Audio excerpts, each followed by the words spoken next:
নিজকে বহুত ভাগ্যৱান বুলি ভাবোঁ। আমাৰ এই পিছপৰা জনজাতি গাঁওখনলৈ যে তেখেতে আহিব, প্ৰথমতে মই ভবাই নাছিলোঁ তেওঁ আমাৰ ইয়ালৈ আহিব। আৰু মই এতিয়া অতি আনন্দিত, আমাৰ গাঁওবাসী অতি আনন্দিত। আমাৰ যি সুখ দুখৰ বতৰা ল'বলৈ তেওঁ আগবাঢ়ি আহিছে, আমি সেইটো কাৰণে নথৈ সুখী। আৰু ভৱিষ্যতেও এনেকৈ তেওঁক লগ পাম বুলি আশা ৰাখি ভাবি আছোঁ। এতিয়াও গাঁওবাসীয়ে প্ৰস্তুতি আমাৰ চলি আছে।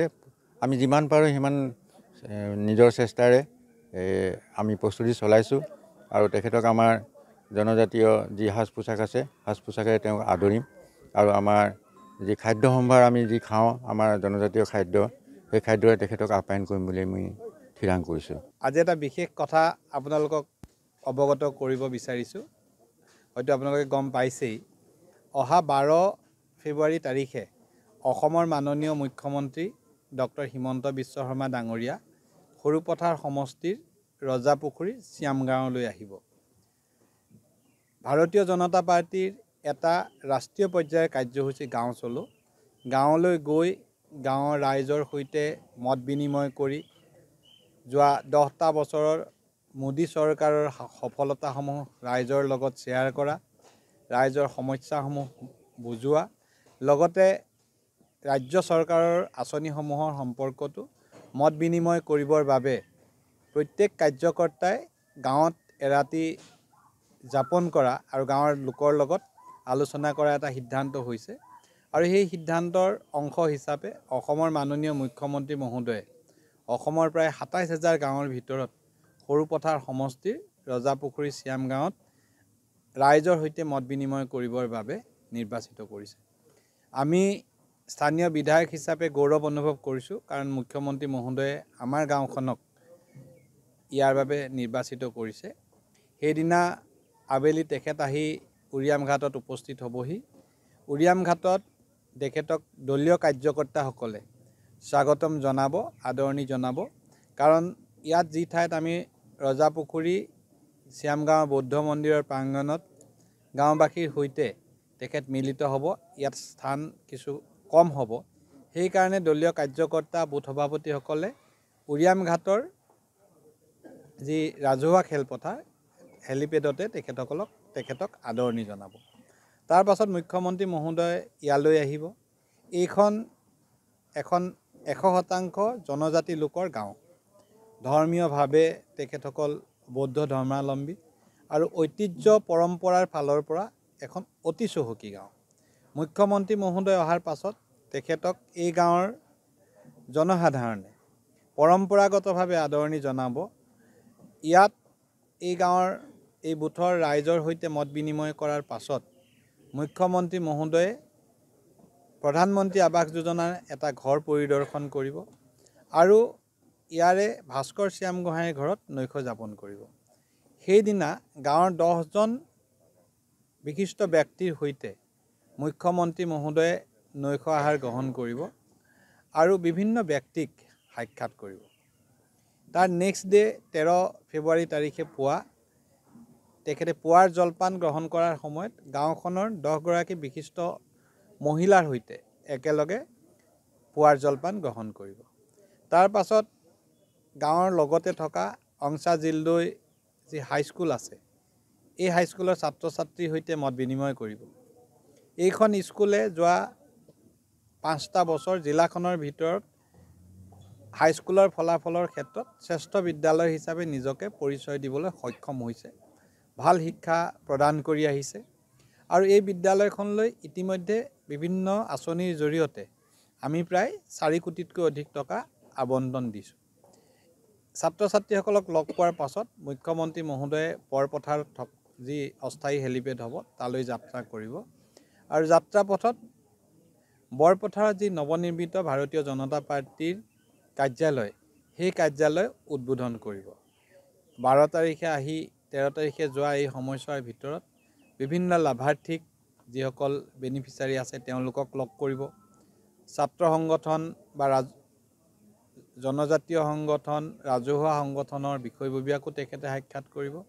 আৰু আমি আশা কৰিছোঁ যে খুব এটা আমাৰ কাৰণে স্মৰণীয় দিন হ'ব।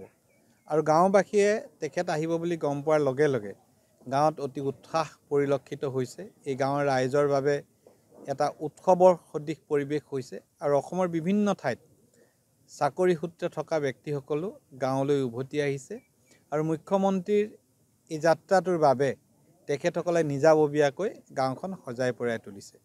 আমি সকলোৰে সহায় সহযোগিতা কামনা কৰিছোঁ আৰু এটা স্মৰণীয় মুহূৰ্তৰ বাবে আমি অপেক্ষা কৰোঁ। অসমৰ এজন মুখ্যমন্ত্ৰী মানে আমাৰ নিচিনা এখন ঘৰত থাকিবলৈ লৈছে, সেইটো কাৰণে ভাল লাগিছে। আৰু আমাৰ বিধায়ক বিশ্বজিৎ ফুকনদেৱক মানে আমি সদায় আমাৰ মাজত বিচাৰোঁ। তেখেতৰ নিচিনা এজন মানে MLA থাকিলে আমাৰ এখন জেগা বহুত উন্নত হৈছে। তেখেতক আমি সদায় বিচাৰোঁ। যেতিয়া মানে মই ইয়াত বিয়া হৈ আহিছিলোঁ তেতিয়া ৰাস্তা পদূলিবোৰ দেখিছোঁ বহুত বেয়া আছিলে। তেতিয়াৰ পৰা ছাৰে মানে ইয়াত MLA হ'ল, তেতিয়াৰ পৰা আমি বহুত মানে উন্নতি হোৱা দেখিছোঁ। এতিয়া CM আহিব, CMক আপোনালোকে কেনেধৰণৰ আপ্যায়ন কৰিম বুলি ভাবিছে? আমি তেখেতক আমাৰ এজন অতিথি হিচাপে মানে যোনজন মানে আমাৰ অসমৰ এজন CM মানে অসমৰ এজন ৰজাই, তেখেতক মানে আমি যিমান পাৰোঁ আৰু ভালকৈ মানে শুশ্ৰূষা কৰিম বুলি ভাবিছোঁ। আপোনালোকৰ জনগোষ্ঠীয় কিবা খাদ্য সম্ভাৰ তেনেকুৱা ধৰণৰ আছে? হয় হয়, আমি জনগোষ্ঠীৰ মানে খাদ্য তেনেকৈ দিম বুলি ভাবিছোঁ। যেনেকৈ আমাৰ চুঙা ভাত খাওলাম বুলি কওঁ আমি, সেয়া আৰু এনেকৈ মানে জনগোষ্ঠীৰ মানে যিবোৰ খাদ্য সেইবিলাক মানে খুৱাম বুলি ভাবিছোঁ।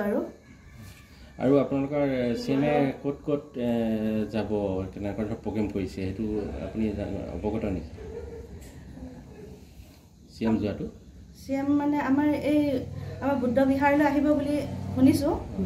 আমাৰ বুদ্ধ বিহাৰ তেনেকৈ যা যোগাৰ কৰিছে আৰু আমি যিমান ভালকৈ পাৰিম মানে তেখেতক মানে শুশ্ৰূষা কৰিম বুলি মানে গাঁৱৰ ৰাইজেও মানে চব একতা মানে হৈ আগবাঢ়ি আছে। আপোনালোকৰ গাঁওখনৰ যিসকল বোৱাৰীসকল তেওঁলোকে কিবা ধৰণৰ পিঠা পনা তেনেকুৱা ধৰণৰ কিবা কৰিছে নেকি? আপোনালোকৰ কৰিছে।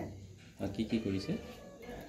পিঠা, তাৰপাছত আৰু আমাৰ যিবিলাক মানে খাদ্য আৰু পৰম্পৰাগতভাৱে সেইবিলাক মানে যা যোগাৰ কৰিছে।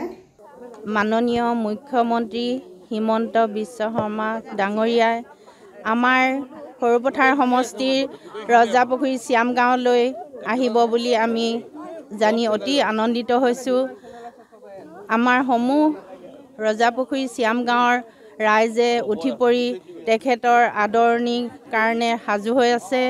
আজি আমি এইয়া মহিলাসকলে তেখেতক চাহৰ লগত খুৱাবলৈ আমি আখৈ ভাজি, আখৈ লাডু কৰি লগতে পিঠা, ভাপত দিয়া পিঠা, পাত পিঠা, তিল পিঠা, নাৰিকলৰ লাড়ু, চুঙা বাঁহ, বৰা চাউলৰ চেৱা দি তেখেতক জলপান দি আমি চাহৰ ব্যৱস্থা কৰিম বুলি আমি সকলো মহিলাই সাজু হৈ আছোঁ অতি আনন্দৰে।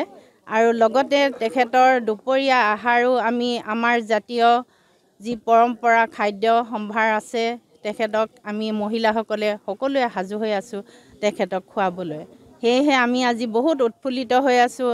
আমাৰ গাঁওবাসী যুৱক যুৱতী, পুৰুষ মহিলা সকলোৱে ঘৰৰ পৰা আহি ইয়াত সহযোগ কৰি কাম বন কৰি কামবিলাক আগবঢ়াই নিবলৈ সকলোৱে সাজু হৈ আছোঁ। আমি মুখ্যমন্ত্ৰীৰ আগমনক লৈ সঁচাকৈ বহুত উৎফুল্লিত আৰু আমি সেইটো কাৰণে আমি সমূহ ৰজাপুখুৰী শ্যাম গাঁৱৰ মহিলাসকলে বিভিন্ন ধৰণৰ আমাৰ আমাৰ মানে কৃষ্টিৰ টেংটক পিঠা, খাওলাম বা তাৰপিছতে বৰা চাউলৰ পিঠা, তেল পিঠা, চুঙা ভাত, তেনেকৈ মানে জা জলপানে আখৈ লাডু, আমি এতিয়া আখৈসমূহ মহিলাখিনি আখৈ বনাইছোঁ, আখৈ পিঠা তেনেকৈ খুৱাম বুলিয়ে মানে আমি বহুত আগ্ৰহেৰে বহুত হেঁপাহেৰে আমাৰ মুখ্যমন্ত্ৰীজনক আদৰিবলৈ আমি ৰৈ আছোঁ। আৰু আমি বহুত মানে আনন্দিত হৈছোঁ যে আমাৰ নিচিনা এখন পিছপৰা অঞ্চললৈ, আমাৰ নিচিনা গাঁওখনলৈ এজন যে মুখ্যমন্ত্ৰী আহিব তাক লৈ আমি বহুত উৎফুল্লিত। আমি সাংস্কৃতিক দল সাজু কৰি থৈছোঁ আদৰিবলৈ। তাৰপিছতে আমাৰ নিজৰ সাজপাৰেৰে আমি সম্বৰ্ধনা জনাম, লুঙি গামোচা আমাৰ সাজপাৰৰ মোনা দিম, তেনেকৈ আমি সকলোবোৰ কৰিবলৈ সাজু হৈ আছোঁ।